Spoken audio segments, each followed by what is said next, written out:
This is Florida Natural Farming at Frog Valley Tropical Fruit Farm, and I'm just admiring the Anthuriums and the Philodendrons that I'm growing out to improve our orchard, our tropical fruit grove. So these things have the ability to live outside soil and in deep shade. So a lot of our fruit trees, the ones that I like the most, come from areas where a lot of these plants are from. The Achachairo, Bolivian Mangosteen. And it just made sense to me to, after I saw them, to get them. And I had planted a Monstera plant about 5 years ago in a 3-gallon Monstera deliciosa, and it just thrived without any input and is huge and now has a lot of fruit on it. These are all Anthuriums. I put all these, this whole table is Anthuriums, so I got about 25 Anthuriums, a few on the way. I can't stop buying them. I'm obsessed. So then 2 Christmases ago, I kept kicking myself for not buying one of those Monstera deliciosa variegated plants when they're like $90 for a 3-gallon. And we all know what happened to the price of those. And so I secretly bought a node cutting, just a node, no leaf, of the Monstera deliciosa for $150, variegata. And that's that. And I put it outside and didn't water it down here, and it grew all these leaves off of it in a year. So this one, 3 leaves. So when I saw that the rabbits were eating some of the philodendrons, because I had originally started planting my philodendrons just out in the grove, and then I saw the rabbits ate the leaves of a couple of them. So I was like, oh no, I can't have that. So I moved them all in here. I try to put them all in terracotta pots, and these are all philodendrons. This is a row of Anthuriums, Vettii and Magnificum and crystallinum. But I love them. They're just so incredible. And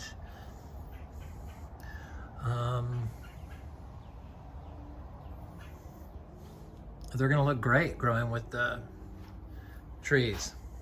So I figured because they're able to grow and thrive in a dense shade. So plants in the ground are all connected via the fungi and root superhighway, and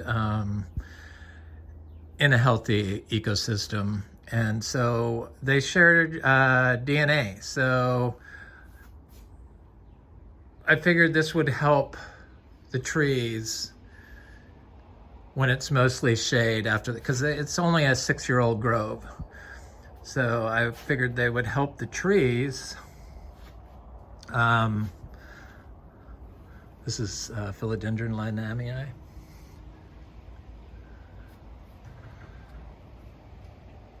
Produce better if they were able to photosynthesize better with the help of the aroids. Because they kind of become one system, one living system, and exchange nutrients and biology from plant to plant.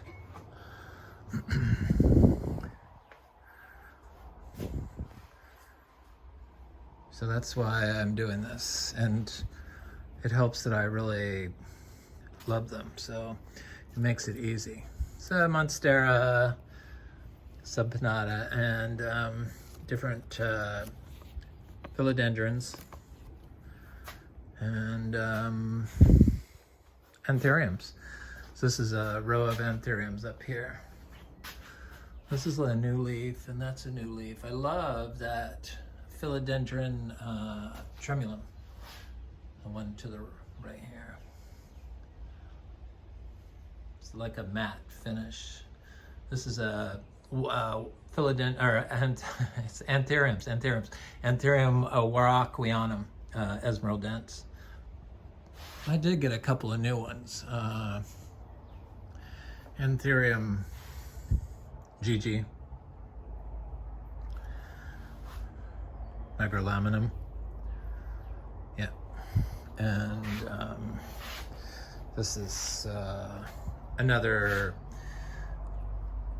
Anthurium waraquianum. These are all anthuriums up here. Seedling. From Equigenera, I've found that the Equigenera plants are superior to everyone else's for the most part, though I did get this Philodendron maximus recently here in Florida, so I'm, you know, most of the plants have been good, but the Equigenera ones are just outstanding, as everyone knows that collects these. This is like one of my favorites here. I love them all, but this one is a new leaf on Anthurium waterburyanum.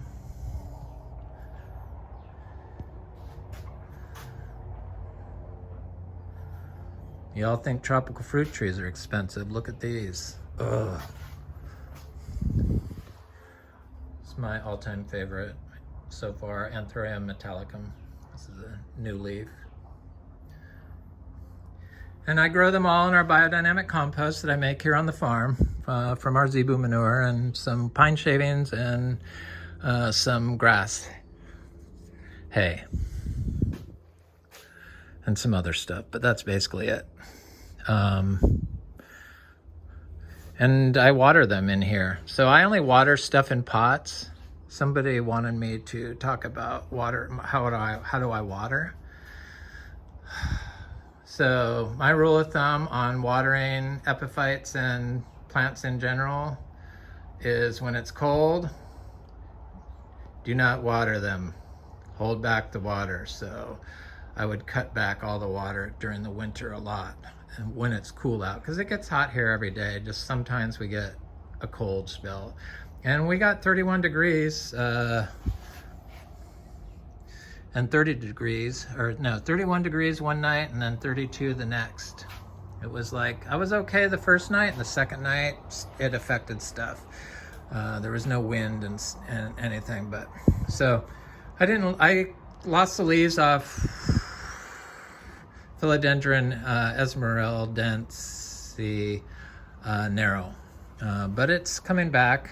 I had to buy another one because I thought I killed it, but that was the only one. So I know that they can grow outside, and I've been watering these, and I don't put bottoms on the my anthuriums, and the water moves right through, and it absorbs all it can, and it distributes it evenly in our biodynamic compost. So I make sure that no water sits on the bottom of the anthuriums, and I try to water them every other day with just I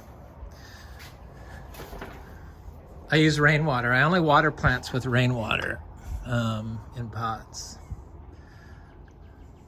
Rainwater that I put a biodynamic horn in. So I scoop about half of this, so a half a cup, and I just dump it in the anthuriums. And then the philodendrons, I dump enough water to fill up the tray underneath when it's warm out. And then these taller ones, you got to make sure you don't overfill with water. The biodynamic compost wicks it all to the top and distributes it evenly. It's like the perfect growing medium. As you can tell, everything grows in it quite well. I think that's the it of our watering. The outdoor watering, I don't water outdoor pots. It's unnecessary. I want to make my plants drought tolerant because we don't water our plants when we plant them. I'm not going to water any of these Philodendrons or Anthuriums or Monsteras when I plant them. I'm waiting for it to rain. Today is like the last day of, it looks like of the drought period. It hasn't rained in a few weeks here. But everything looks good. It doesn't look like it's under any stress. This damage is from the 31 degrees on this torch ginger. This is Etlingera, what is it? Elater. Is that it? Anyway, it's a torch ginger. It's a new growth. This is a red one. Is beautiful, and that's been in the ground for about a year. No water. Well, actually, that's not true because I have this licula palm and another one, and I want to get seeds off of them so that I can grow them here because they're so freaking expensive. So I know that you only need one to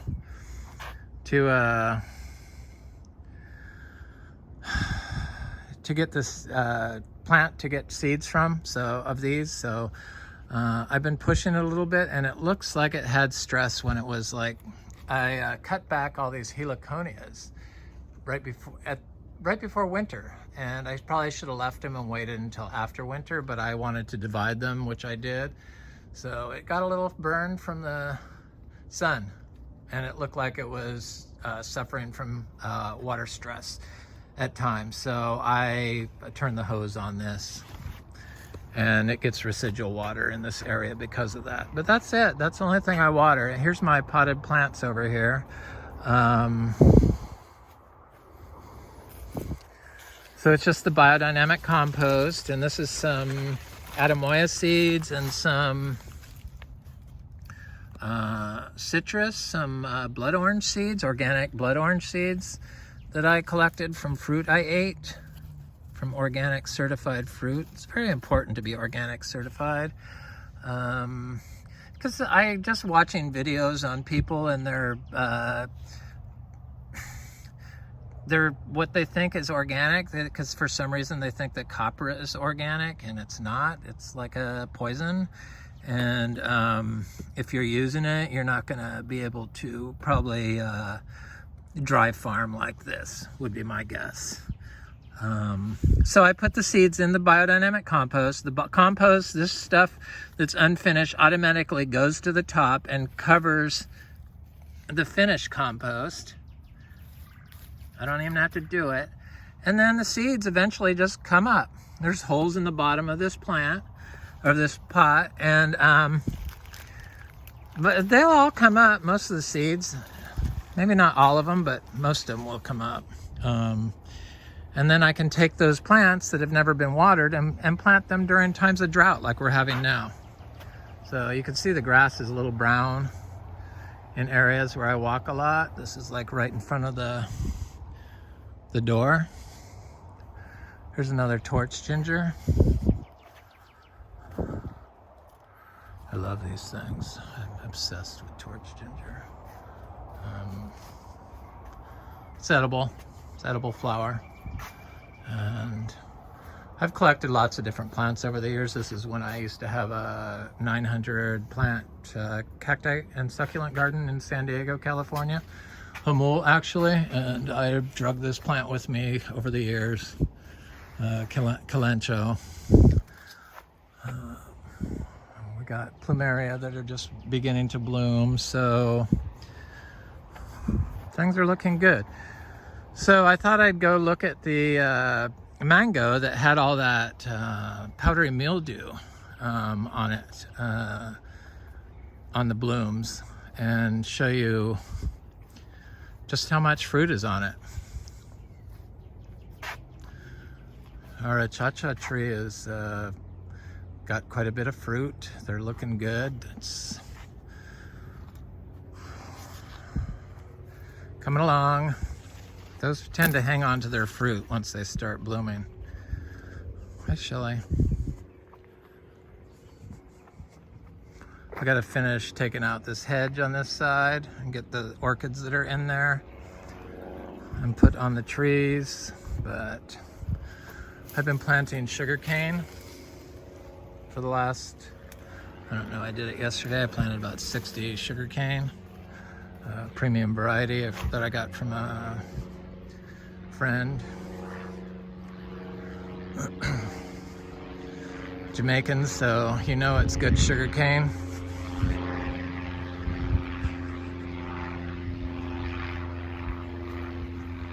Thank you. So this coconut cream didn't have any powdery mildew on it, but this tamarinds, they're getting close. Getting close, nice and plump. That's what I want to see. That's a sweet pink tamarind. It's been fruiting for a couple years now. Grafted tree. So this is a Venus tree. So this is the one that had all the powdery mildew. So it has two crops on it. It's got the crop that came during the freeze. Some bird attacked it there, I can see. Thank you, bird. This is scars from the freeze, which it'll outgrow once they get big. And then it has the little fruit from when there was powdery mildew. Quite a bit of it.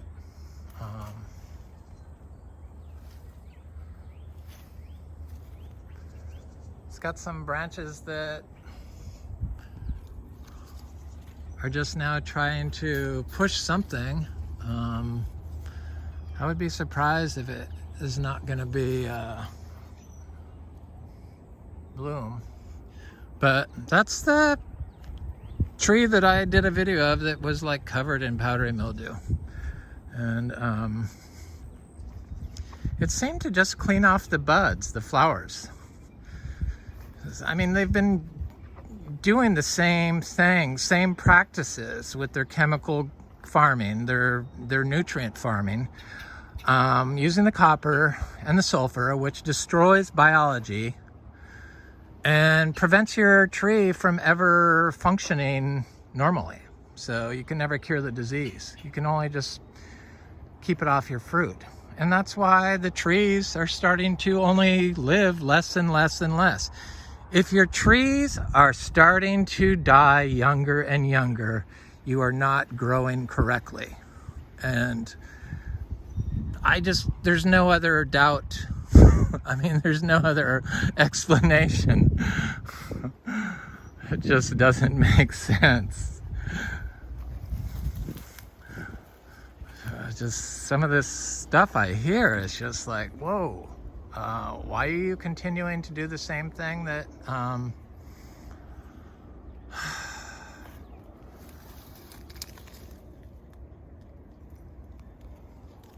isn't working? You can't really get most of our trees have two crops on them this year that are fruiting. Some are not fruiting yet. I don't even think they've flowered. The ones that are next to the row that the glyphosate was sprayed on. But most of them, it's a peach cobbler. I know I always say that every time I come to this tree, but it's one of my favorite fruits. And this is a huge tree from a tiny 3-gallon in 2 years that's now 10 feet tall without ever being watered and produced a crop last year. Good crop. This is a pineapple pleasure mango. Here's that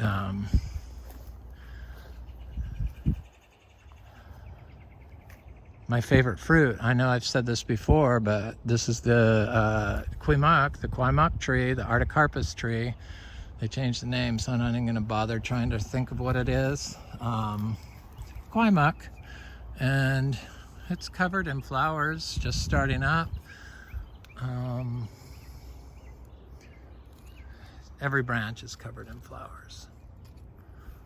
This tree has a long bloom period here, and this tree produced, I think, 5 fruit we got last year. First time it ever held fruit. It's a grafted tree I got from Excalibur 6 years ago and planted, and it's being dry farmed, and we get fruit on it. And we have another type of kwai muck. So we have 2 types of kwai muck that are both fruiting here. One I have owned for 10 years that I transplanted here, seed grown, and then that one.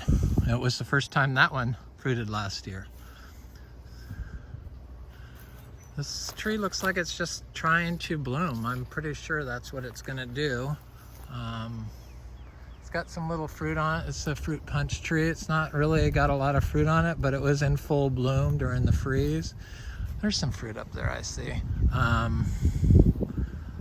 I would be surprised if it didn't bloom and fruit again. This is a coconut cream mango that has 2 crops on it. Not real heavy production, but it's just starting to bloom in areas. This is a sugarloaf tree that got hit hard by the freeze.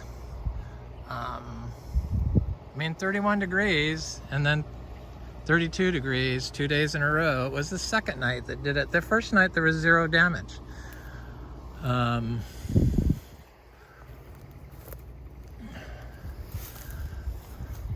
Just kind of want to get a record of this stuff during what it looks like during the drought before it goes into the rainy period. This is a sapodilla tree that's got fruit and that's starting to bloom again. Silas wood, which I really like. This is a Ras sapote, grafted tree. This is a fruiting Ras sapote, grafted tree.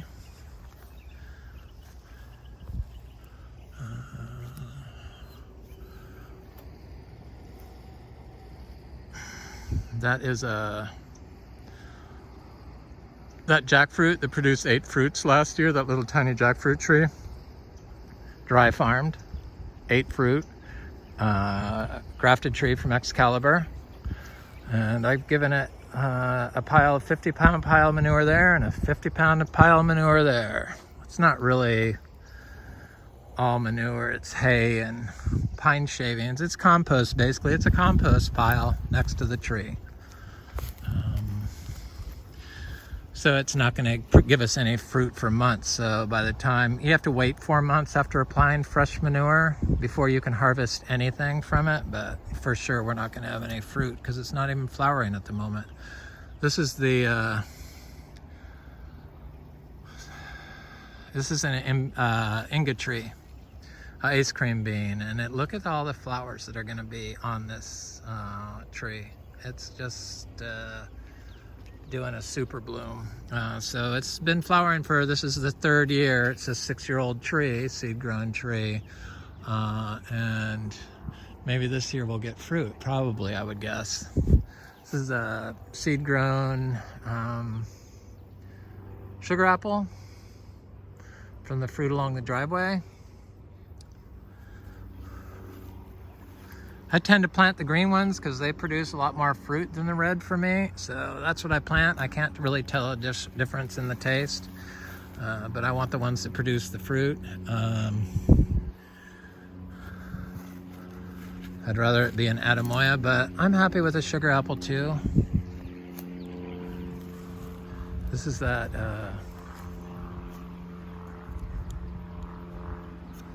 male Imbe tree.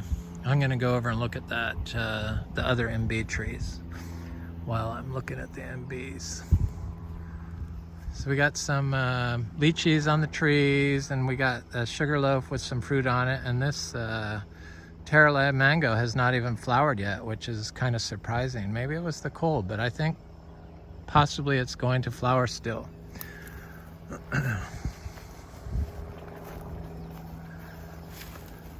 It's not 100% perfect here, but we have so much stuff spread out in so many areas that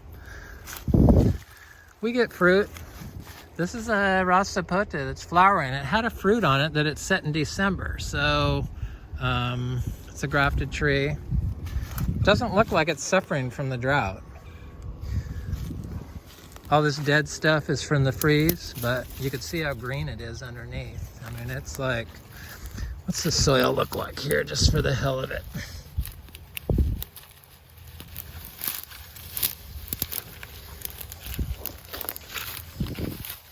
So we stay off of this, so it's very fluffy and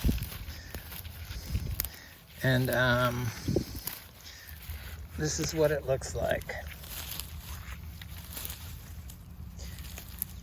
See all this aggregation? That's what you want. Mineralized carbon. And this was all, it is all sand, but it's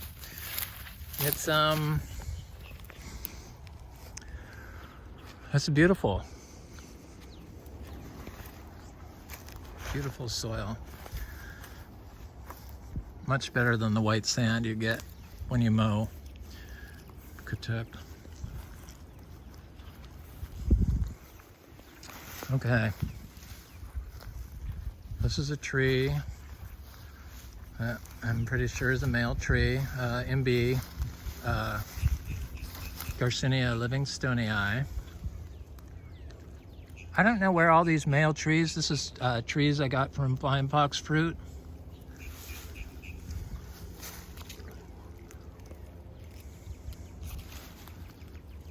Seven years ago, and I moved over here, and I'm sure he got the fruit off of a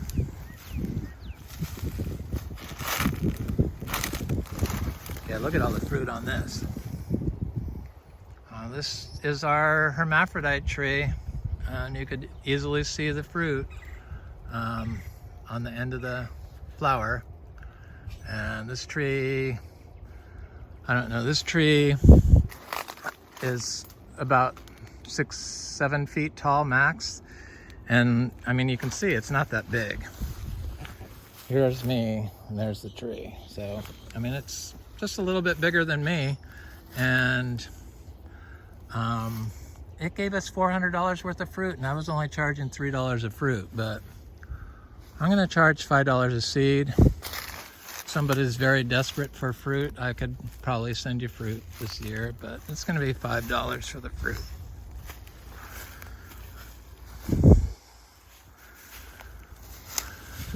Supposedly, see the difference in the flower?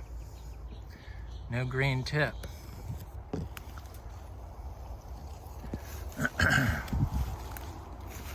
This tree I bought from Excalibur. It's a grafted tree.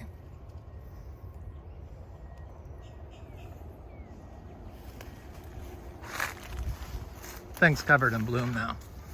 I was worried it wasn't going to do it, but I gave it some cow manure about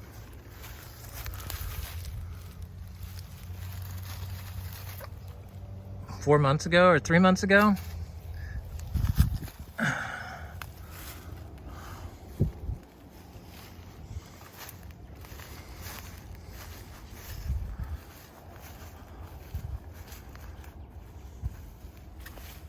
It makes everything bloom, the zebu manure.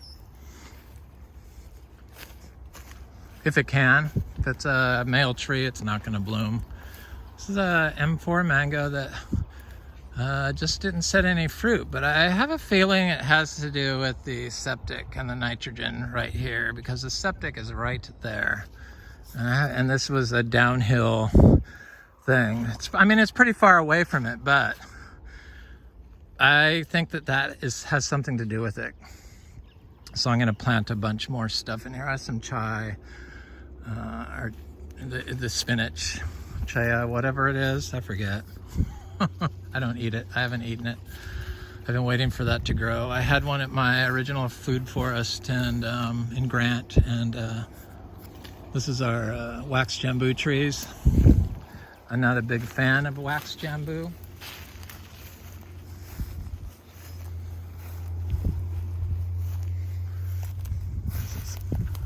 Purple hog plum. These look like flowers.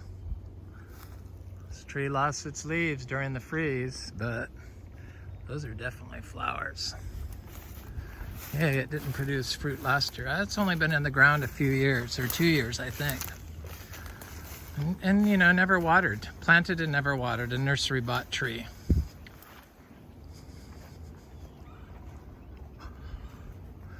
I'm gonna go look at those other Imbes, but I wanna show you that biodynamic horn manure I made, which I've in the past have buried in spots that, because I was talking about water, I put a horn in my rain barrels. And it stayed in there for a whole year. I replaced it with a new one. It's got fungi in there. It's got a fungi in there. The thing floats to the top and you can see the hyphae come out of the thing and attaches itself to like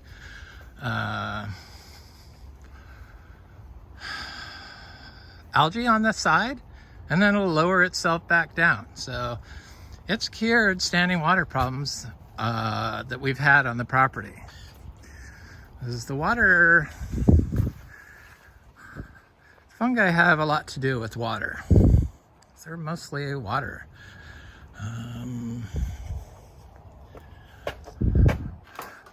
They push nutrients because of the water. So, I mean, nutrients flow through water and air. So I put one in my compost here. This is a barrel of our biodynamic compost I make, which is right here. See it? It's good stuff. And this is it. But look at all the fungi in there. See all those white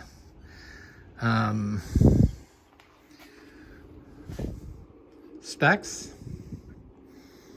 So when you use copper and sulfur, you completely destroy this and prevent your tree from being able to live naturally.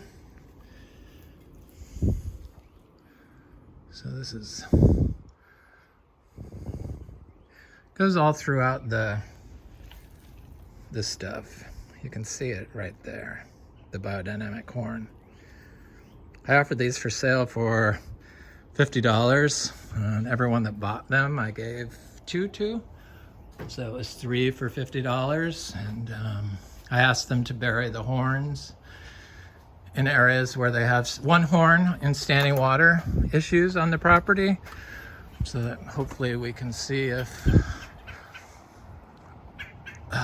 they have the same results that I noticed.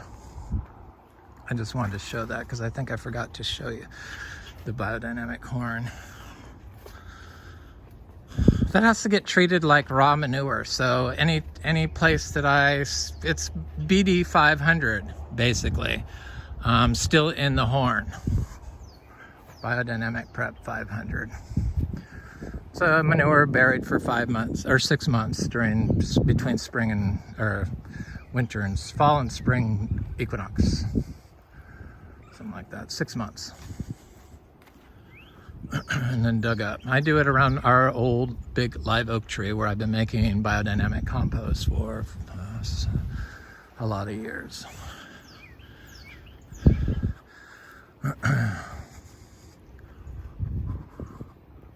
Stuff looks good. I've been putting crap next to my little seedling trees in between. It's a little finger lime.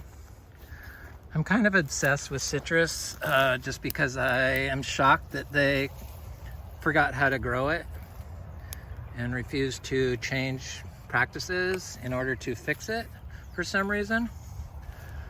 I'd just rather the trees start dying sooner and sooner. I mean, that's kind of a dead-end street when you do practices like that. So this is our cacao that's fruited. I included the fruit in a video. I did a tasting of it, fairly recent one. But it basically had lost all its leaves, and now it's trying to grow, but it's been very windy here, and this is what happens when it's windy. And dry farmed, you know, this is not watered. And the creatures got one of the fruit. The first one, it had 5 fruit. I got 4 of them. Very good, sweet fruit. And cacao is fairly easy in Florida. It's a little tricky to find the right spot and get your soil right, but I'm sure you couldn't do it if you put copper on it and spray copper in your system. It just wouldn't be possible, probably. Seems like a lot of these indigenous plants like the fungally dominant system, healthy system. This is one of those trees that's from Bolivia, so it grows in fruits in full shade. So planting like the Luke's Garcinia, we have 100 of those planted from seed, and I planted 200, so there could be more or less. I just don't know where they're all at, but here's one. So I imagine the Anthuriums and the Philodendrons. Here's another Luke's Garcinia.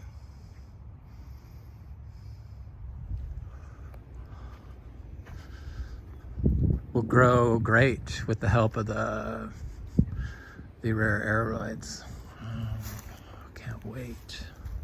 So I have 2 Imbe over here. I want to look at them.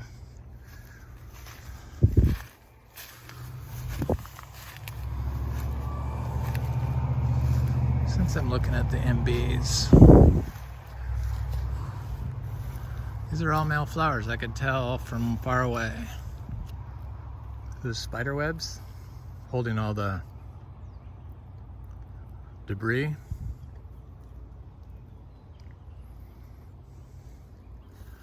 So watching some of these videos, and I mean, I just have trouble watching them when I hear them talk about squirrels damaging their fruit, and then they talk about shooting all the squirrels, and well, you've killed the frogs with your copper, now you're gonna kill all the squirrels. So what exactly do you think is gonna live there? Probably rats, and you don't have any. Oh, this looks like a female tree. Hallelujah. So I got 2 hermaphrodite trees. I could tell it's a female. Yay. Yep, I see all the fruit.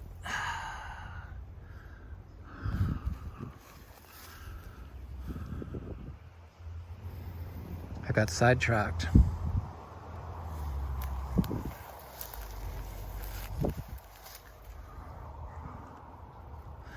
Yeah, so you're killing everything. I mean, the stuff that you decide shouldn't be there, and then the stuff that gets killed because of your practice. Spraying copper kills frogs and aquatic life, and we are on calcareous rocks, so anything you spray goes right into the water eventually, especially if you're watering. Oh yeah, I got 2, I got 1 more Garcinia livingstonei tree that I haven't checked, that's fruiting, or flowering.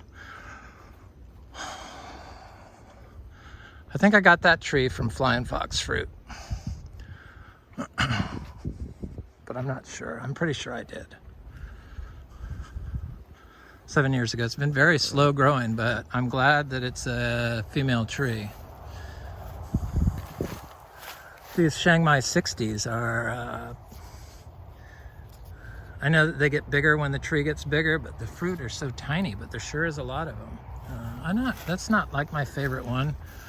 I mean, I like the mulberries, but I'm not gonna go out of my way and go pick them all like I would the Imbe.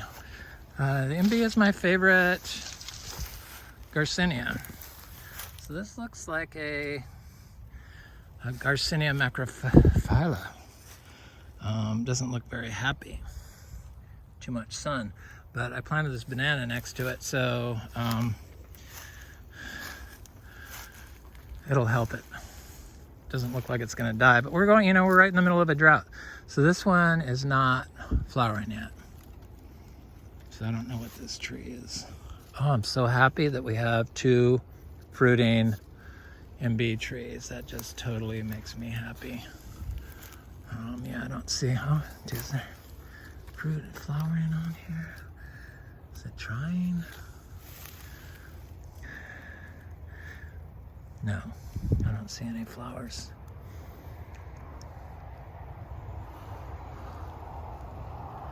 Yep.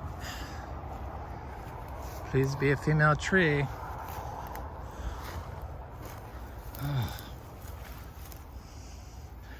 Yeah, the Garcinia livingstonei, if you can like eat tons of them, they're like really good orange cherries. I mean, like, you can't stop. My mouth's watering thinking of them. So I know that they're good for me. So the Queemuck tree does that when I think about it. So this is that seedling sugarloaf mango that I thought may have been flowering, but it was just growing like it'd been tip pruned. Here's a cha-cha growing out here. One good thing about the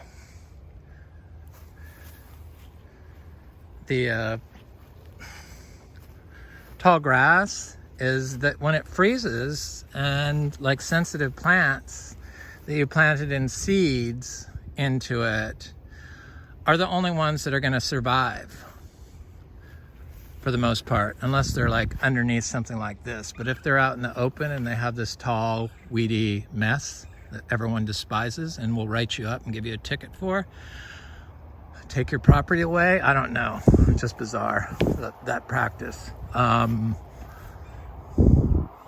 Will ensure that your tree, your young seed grown tree that you don't check on, will make it through a cold snap.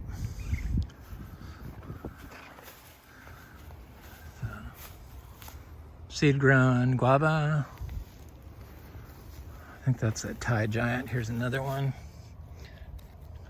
Giant one, giant white. Anyway, this is Frog Valley Tropical Fruit Farm. I hope you have a beautiful day.